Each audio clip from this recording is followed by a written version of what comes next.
हरि ओं कुन्देन्दुधवलाकारं पूर्णचन्द्रनिभाननं स्वर्गापवर्गफलदां वंदे माहेश्वरीं सदा।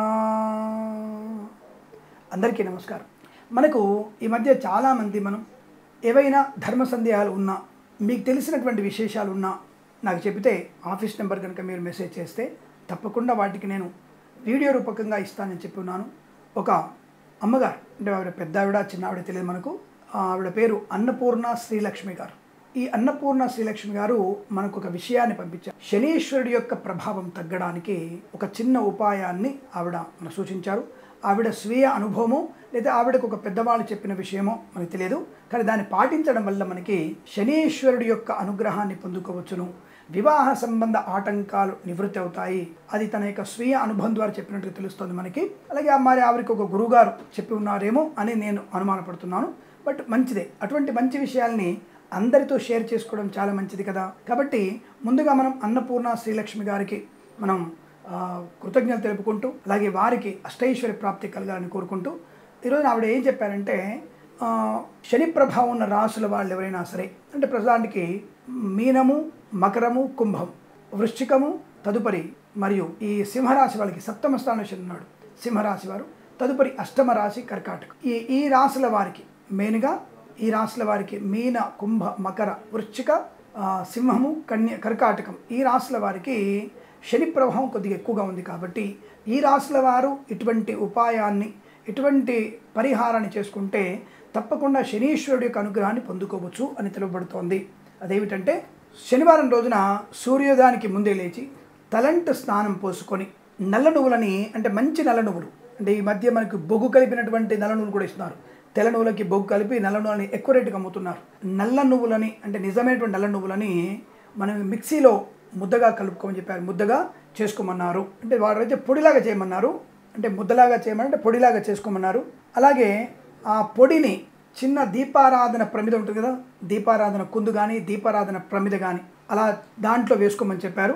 ఆ నువ్వుల పొడిలోనే, అంటే ఆ నువ్వుల ముద్ద కానీ నువ్వుల పొడి కానీ ఆ దీపారాధన కుందులో ఒక ప్రమిదలో ఆ పొడిని వేసేసి దాంట్లో నువ్వుల నూనె వేయమని చెప్పారు, మంచి నువ్వుల నూనె పోసి, అలాగే నల్లదారముతో ఒత్తి చేయమన్నారు, నల్లదారముతో ఒత్తి, నల్లదారాన్ని ఒత్తిలాగా చేసి 2 ఒత్తులు చేయమన్నారు। 2 ఒత్తులు చేసి ఆ యొక్క దీపంలో పెట్టి, ఇది ఈ దీపారాధన ఎక్కడ చేయాలో ఆవిడ చెప్పలేదు మనకి, కానీ ఆ దీపారాధన ఇంట్లో చేసుకోవచ్చు అనుకుంటా నేను। ఇంట్లో మనం ఆ నల్ల ఒత్తిని వేసి ఇంట్లో దీపారాధన చేసి శని అష్టోత్తరాన్ని తప్పకుండా చదువుకోండి। లేదు మీరు దేవాలయానికి వెళ్ళి శనివారం పొద్దునే తలంటు స్నానం పోసుకొని నువ్వుల పొడిని, నువ్వుల ముద్దను చేసుకొని ఆ నువ్వుల ముద్దలోనే, అంటే ఒక రకంగా జ్యోతి చేస్తారు కదా, జ్యోతులు చేస్తారు కదా, మంగళగౌరి వ్రతానికి అలాగే వరలక్ష్మి వ్రతానికి జ్యోతులు చేస్తారు, అలా జ్యోతులుగా తయారు చేసుకోండి, బెటర్ అది।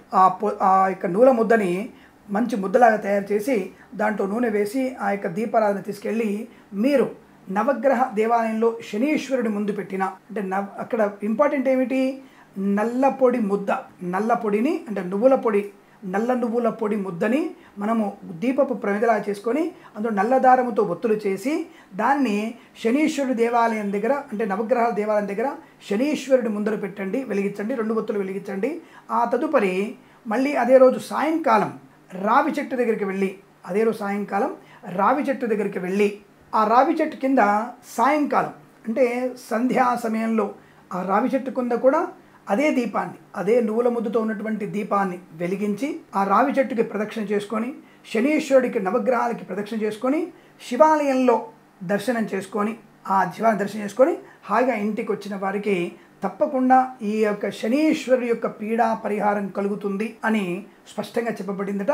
ఆవిడ ఆ విషయాన్ని చెప్పన్నారు, ఇది పాటించండి, తప్పకుండా దీనివల్ల ఒక మంచి ప్రయోజనం కలిగే అవకాశాలు కనబడుతున్నాయి। మనందరం కూడా ఈ రాశుల వారందరూ ఇటువంటి తిల పదార్థం, అంటే తిల పొడి, అంటే నువ్వుల పొడి మీద నువ్వుల పొడి, నువ్వుల ముద్దని దీపారాధన చేసుకొని ఆ దీపారాధన చేస్తే తప్పకుండా శనీశ్వరుడి యొక్క అనుగ్రహం, అలాగే ఈశ్వరుడి యొక్క అనుగ్రహం వల్ల ధనధాన్య వృద్ధి, వివాహ యోగ్యత, సమస్త రోగ పీడా పరిహారం, సమస్త రుణ పీడా పరిహారం పొందుకునే అవకాశం ఖచ్చితంగా ఉంటుందని ఆవిడ చెప్పన్నారు। తప్పకుండా అటువంటి ప్రయోజనాన్ని మనం పొందుకోవచ్చును। మీరందరం చేసి మనందరం కూడా ఇలా చేసి ప్రయోజనం అయితే దీన్ని 10 మందికి ప్రచారం చేసే ప్రయత్నం చేద్దాం అని తెలియజేసుకుంటూ, సర్వేజన సుఖినో భవంతు, ప్రేమతో మీ కిరణ్ శర్మ।